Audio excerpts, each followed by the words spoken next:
Welcome to the Balanced Body Podcast, where Sherri Griggs, owner of Balanced Body Health and Wellness in Omaha, talks to us about health, wellness, and balancing hormones.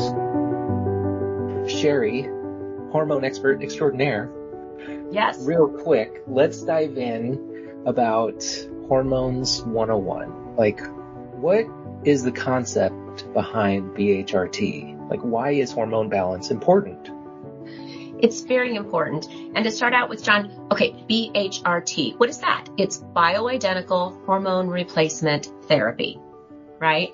And what's important about that is Bioidentical Hormone Replacement Therapy is where we are taking a natural substance and we have adjusted it to match our body as closely as possible, right?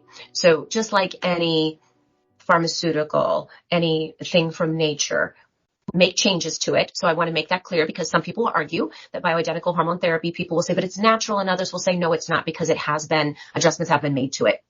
So it is made out of a natural plant substance. Generally, a lot of times yams are out there and that does that. Really? For estrogen. Yeah. Huh. Yeah. So, it is adjusted so that it meets as close as possible to our body's natural hormones. Okay. That makes sense to me. But like, is it just that over time, wear and tear of life brings our hormones out of balance, or is it just a natural thing for our body to just start removing hormones as we go? Yeah. Well, here's the thing. It's natural. We were not made to live much past the age of 35 years old. If you think about it, in the quote olden days, right? People they were married and having children at 12, 13, 14, because they didn't live to be a ripe old age. So what has happened is we weren't made to live for half of our lifetime without these needed hormones. So our body starts to, for women, the ovaries start to shut down. There's no need to produce eggs to have children. For men, the testes start to shut down. There's no need to produce sperm for children, right? These organs start to wear out. Women are born with the number of eggs that they'll have for the rest of their life. It isn't something that they reproduce like men do. Mm-hmm. Our body, it just like every organ, it just starts to wear out and it doesn't work as efficiently. So as the ovaries start to shut down and they stop giving off estrogen and progesterone, and our adrenals do our testosterone and our DHEA, and for men, the testicles do the testosterone and the adrenals as well. So not everybody will be low on testosterone and DHEA, but the majority of people will be. Okay. And it seems like estrogen might be sort of the one that's top of mind for most people when they're thinking about hormone replacement. Am I wrong with that? Well, it generally is, because that seems to be the symptoms that can be the most talked about. But I'll tell you, John, I like to think of our hormones. I always like to use the car analogy. Okay. Right? So let's think about this. If we have 4 tires on a car, we're going to call that estrogen, progesterone, testosterone, and DHEA. Those are the tires on your car. Your car's motor is cortisol. Cortisol is a hormone produced by our adrenals. And the car's transmission is thyroid. And our thyroid gland, it produces the thyroid hormone that we ourselves use for energy. So let's think about this. I can give you 4 new tires, but if your motor is not running properly, say it's missing, it's skipping a beat, you're not going to go very far or very comfortably or very efficiently if the motor's not running properly, even if you have 4 new tires. Mm-hmm. So let's say we've got a motor that's running great, our cortisol's good, we got new tires, but our thyroid, our transmission, it can't shift out of low gear. We can't go fast. We're going to be dragging. We're going to be tired. We're still not running efficiently. So that's why I like to talk about that, because even though estrogen really is the one that tends to be spoken about the most, we need all of those hormones to be working together. So it's like the squeaky wheel. It's the one that like takes the most wear and tear for some reason, because you always like to turn left. Yeah, kind of like that. Really. I mean, that's great. It is. Okay. Because estrogen is, if women are low on estrogen, oh my goodness, the amount of symptoms that are involved with that. This is more talking about the hot flashes, the night sweats, dry skin. You start to see wrinkles and fine wrinkles, dry eyes. They end up at some point with vaginal dryness. And if they don't do something to treat that or replace the hormones, then they end up with atrophy. Then once things start atrophying in that area, now we're talking about incontinence. We're talking about painful intercourse. It's miserable. Terrible. It's terrible. Yeah. So it's the squeaky wheel. You're right. It's the one that's going to give you the most discomfort if you don't have enough. Okay. So that's one of the wheels. So then I guess I know we talked about it because it's the squeaky wheel and that's my fault, but you would say that progesterone is probably a little bit more I'm not trying to like rank who's more important out of the engine versus the wheels versus the transmission here, but right. It seems like you would want to keep your engine running above everything else because at least it'll drag the rest of the car forward. Well, that's quite true because here's the issue. If cortisol is high, let's think about this. If our cortisol level is running high, meaning we're under a lot of stress, for long periods of time, it will sit on our hormone receptors because it is a hormone and it will block those receptors so that the circulating estrogen, progesterone, testosterone that we have in our body can't get to the cells. Yeah. So that's why you want to make sure that cortisol is where it needs to be because you're right, man, that motor has to be running. Absolutely. Sounds like it to me. Yeah. I don't know much about cars, so the car analogy is a little bit lost on me, but I feel like the engine is the most important. Right. And it really is because we'll get into that sometime and talk all about cortisol and how much it can do and what can happen. And, that'll be one for the future. That little hormone all in itself is quite huge. And that really doesn't depend. That has nothing to do with how old you are or, whether, you're low on any of the others. I mean, that really is one of the most important is that engine. So you brought up progesterone. Here's the thing about progesterone. Women start to lose progesterone sooner than they do estrogen. Okay. So some of the first symptoms that women start to find, can be as early as 35 years old is trouble sleeping. They start to have trouble sleeping. They may fall asleep and then they wake up at 3:00 in the morning. That seems to be the witching hour. I hear it all the time. 3:00 in the morning and my mind is racing and I don't know why I'm awake. Sometimes it could be that they had a night sweat. And when that response happened, they didn't realize it. It just woke them up. Progesterone is our relaxation hormone. So that's also what helps us relax. It helps with anxiety. It's why women, as they start to age, may find that their periods get heavy because progesterone is what kept the uterine lining from building up so much. And so as they start to become estrogen dominant, we call it, they start to have heavier periods, irregular periods, right? The sleep disturbances, the anxiety. And, now the doctor's giving you, depression medication, antidepressants, when really all you needed was progesterone. Man, that's crazy. Well, it treats the symptoms, not the cause. Yeah. Yeah. And I always think that, not to stop down on what you said, but like, that seems to be an important thing that I hear a lot from the world of hormone replacement is that when you go into the doctors and tell them your symptoms, they kind of treat the symptom. They don't necessarily find the cause and fix that issue, right? So it's like, if you are feeling, I don't know, it's not like something's not going well and you don't know that you're low on progesterone, but like, to you, it makes a lot of sense. Let's get your levels back sort of up and then you'll see a change in a lot of this behavior that you've all of a sudden taken on. But then when you're talking to a doctor, they're not thinking about it that way. They're like, you have, an issue with your mood. So let's fix that. Or, you're feeling depressed. Let's get you on anti-anxiety meds. Like it's all about fixing the symptom, not necessarily finding where that's stemming from. Correct. And that's just the way that medicine has been for many, many years is we treat the symptom. Yeah. This hurts. Let's give you a pain medication. Right. Yeah. yeah, I'm depressed, we'll give you an antidepressant, I'm having anxiety and anti-anxiety. It just goes on and on. What we're doing here is we're looking for the root cause, right? Mm-hmm. Yeah, okay, so maybe I give you progesterone and you still have the depression. Well, let's check your neurotransmitters. If your neurotransmitters are low, then we do know you have depression. You've been diagnosed with it. Yeah. But that type of testing is not testing that most general medical providers are.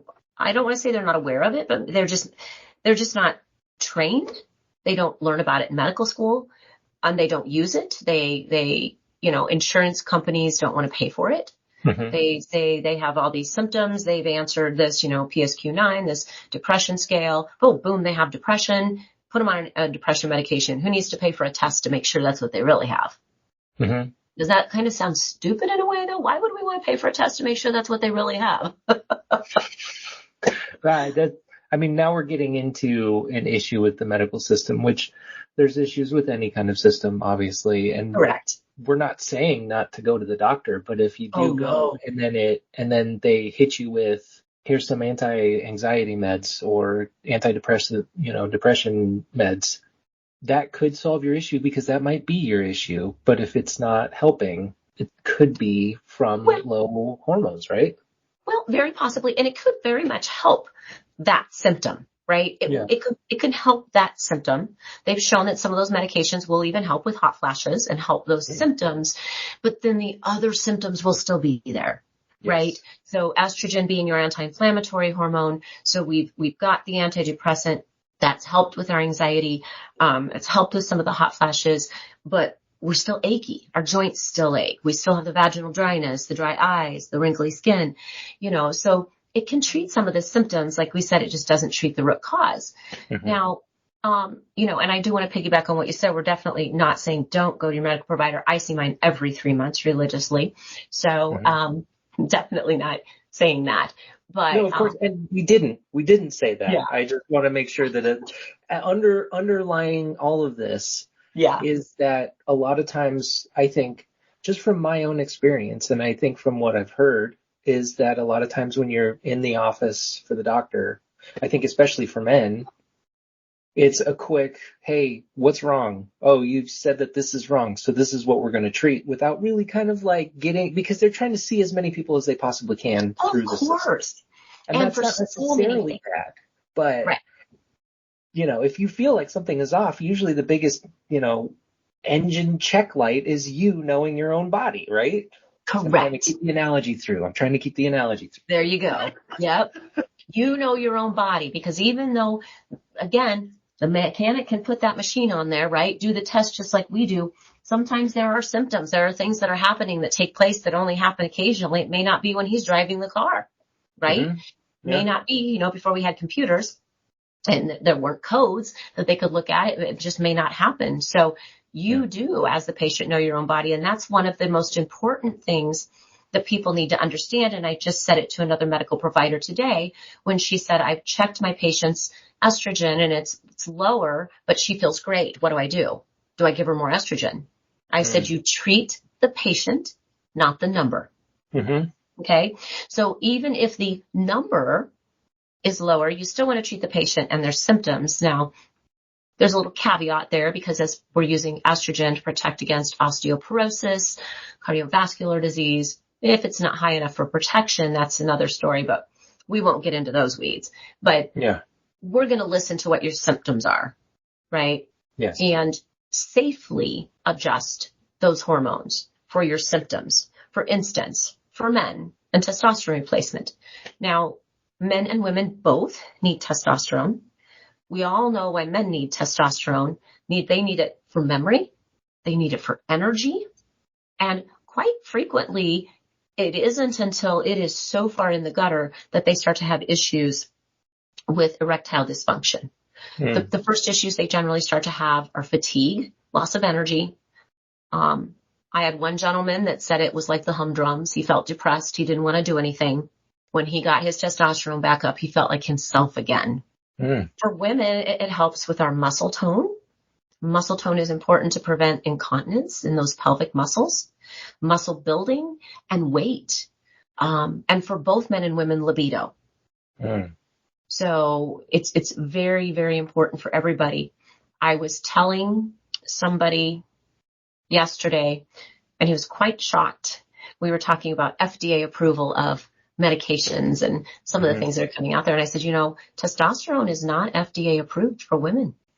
Yeah. FDA doesn't think women need testosterone. We know they do. We know we do, right? Yeah. We had it. We've always had it. If we stop making it, why don't we need it anymore? Why did we need it for 40, 50 years of our life? Why do we all of a sudden not need it anymore? That doesn't make any sense. So, but again, we weren't meant to live this long. So we do need it. It is, we have medical evidence, and it is very, very common. We do treat women and replace their testosterone. Well, and you think of testosterone and you think of like a gym person that's like stabbing themselves with needles everywhere and like getting really swole. Yeah. That's not what you're trying to level out to be or whatever. It's just a natural hormone that helps you to have, like you said, more energy, better libido, keep muscles on and keep things a little bit tight. And it seems like testosterone is one of those ones that hits everywhere. Like, it really does. Am I wrong there? No, it really does. Like I said, muscles, brain, strength, and because of the energy, right? Libido. It's, and because we're not giving you super doses of it, you are not all of a sudden like, look like Mr. and Mrs. Hulk, right? Yeah. We give women too much testosterone. They don't like the acne. Yeah. Right? True. The acne's not worth, but I don't want to, again, well, we won't go there. Well, when we're talking about testosterone as its own thing, we'll get into it, right? We could call it the bodybuilding episode. We could. And how you can look at somebody and know, just look at this. And the same way with men, we don't want to give you too much. I mean, there is such a thing as too much of a good thing, just because this is good doesn't mean that more is better. Yeah. Right. We're trying to get you back to a natural level for you so that you can live the remainder of your life. It could be 40 years of your life, not fatigued, not breaking a hip, not with heart disease. That's why so many women over 50, the amount of heart disease, the incidence of heart disease is so high because if they don't replace their estrogen, that anti-inflammatory hormone, then they are more prone to heart disease. I'm not saying it prevents heart disease. It just, if you're going to get it, you're going to get it, right? But it helps keep your body at a more balanced state the way you're meant to be. That makes sense.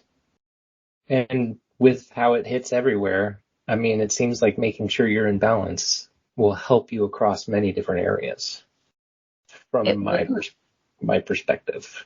Yeah. And the balance is such a big word in it, not just because we're a balanced body here, but because it is balancing, right? We don't want estrogen dominance, having too much estrogen, because that's a problem. Too much estrogen is a problem, right?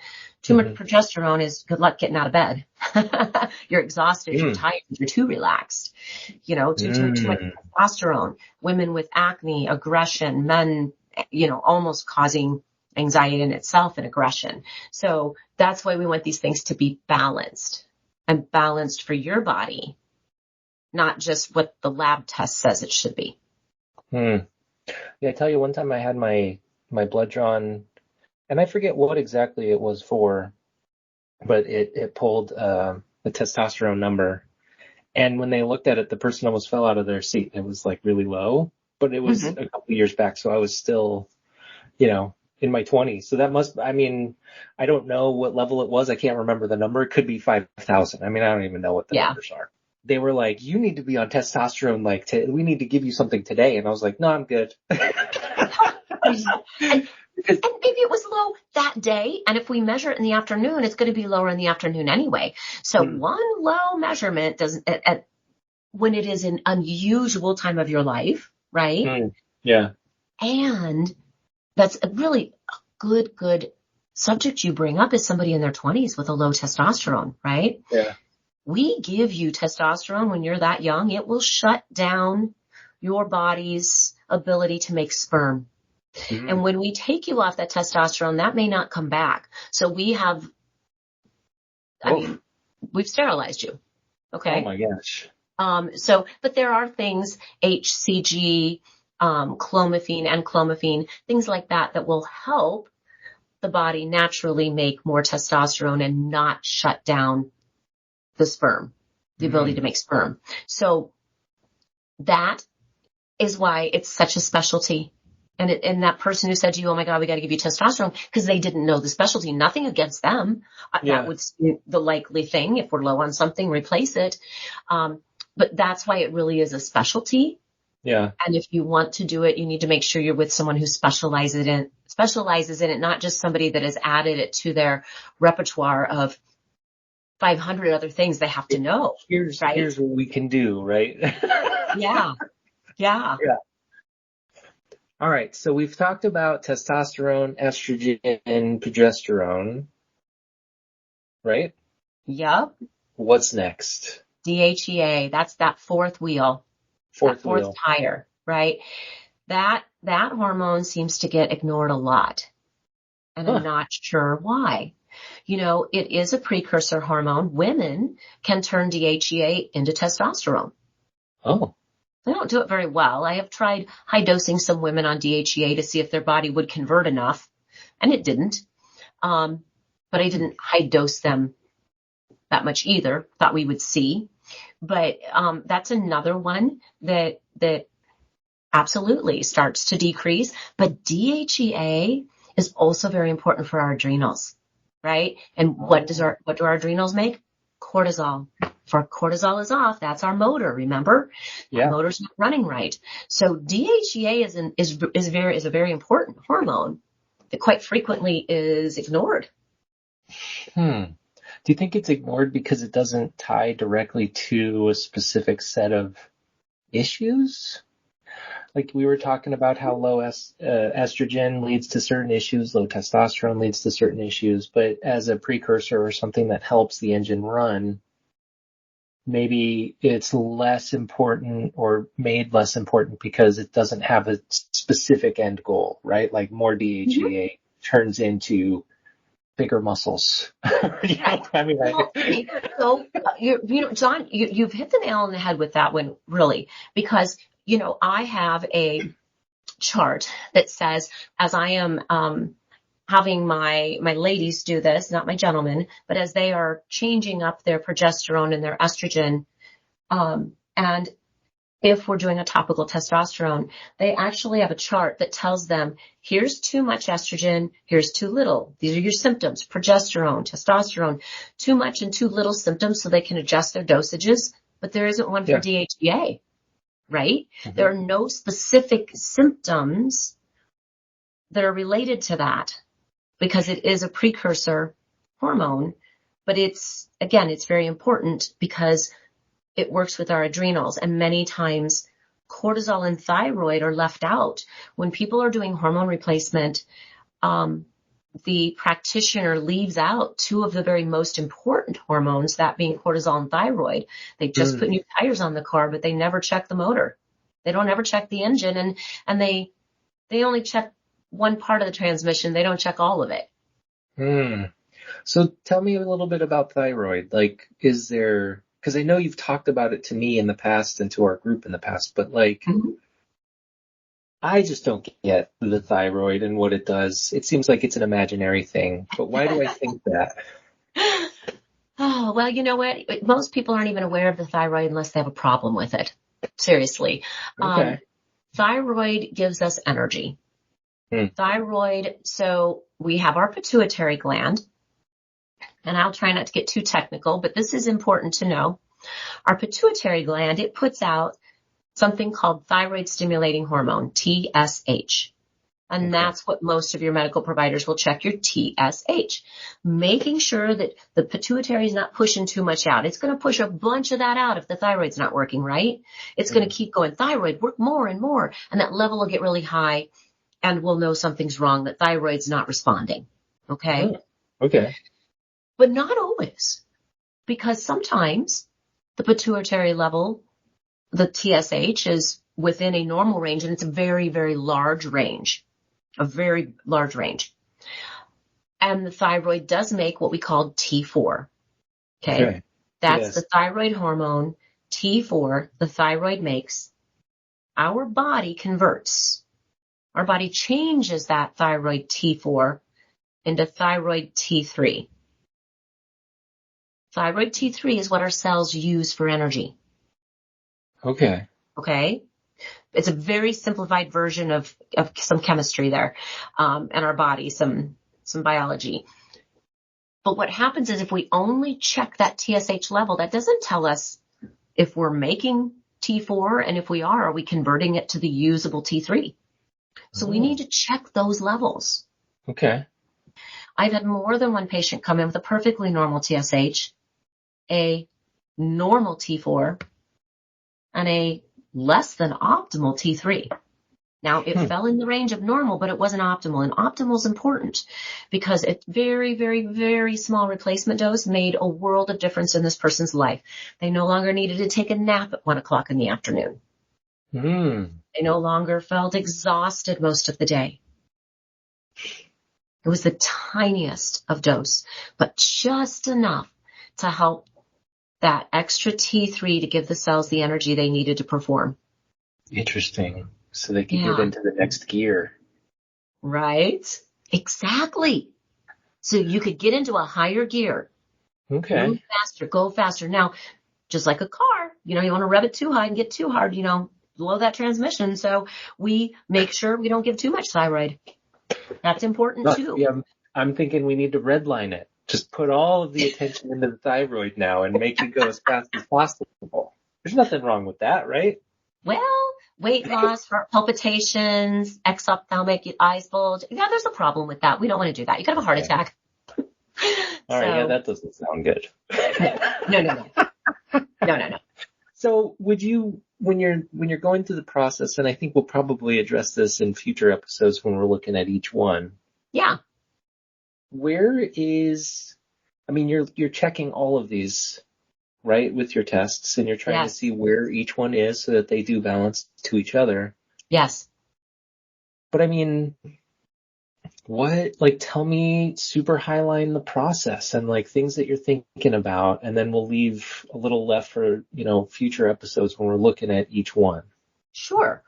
So the process is, if I am dealing with a gentleman, we are checking we're drawing your blood. We're checking your testosterone level. We're checking your PSA, your prostate specific antigen. So looking at the prostate to make sure everything is working properly there. And we look at your thyroid too. We're going to look at all your levels of your thyroid. And then cortisol, you can't just do a blood draw on a cortisol because that's just one moment in time. Cortisol, and we'll get into this further, but it has a graph. It has a range. It should be high in the morning and low at night. And that's what the curve should look like. So we check it 4 times a day, and that's through a saliva test. And so each tube of saliva is tested for the amount of cortisol in it. So that's what that looks like. For women, if they are postmenopausal, exact same thing, no PSA though, and we'll throw some estrogen, an estradiol test in there. And cortisol also, if they are still cycling, then we want to check it during the luteal phase, which is days 19 to 21 of their menstrual cycle. And then I'll usually just do it with the cortisol. It can be tested in the saliva as well. And when we get into different delivery methods, I think that's our next topic. We'll talk about how we test, the different ways we test for hormones, depending on how we are delivering those bioidentical hormones to you. I think that's a great way to end it. And then we'll talk about delivery methods as well as testing methods and then what to expect, right? Yeah. I think that's awesome. We'll get into that next time. And it'll be all about how we can get that engine revving the right amount, not redlining it. That's correct. Absolutely. Running as efficiently as possible. Hey, we expect that of our mechanics in our cars. Why not of our bodies? Correct. Exactly. Yeah. We are the mechanics of the body. Medical providers, that's exactly what we are. This has been the Balanced Body Medical Podcast with Sherri Griggs, owner of Balanced Body Health and Wellness. If you're looking to find Sherri, go ahead and look for the website, balancedbodymedical.com. If you're looking for the business and you want to find Sherri at her office, you can find her at 10815 Elm Street in Rockbrook Plaza. Thank you.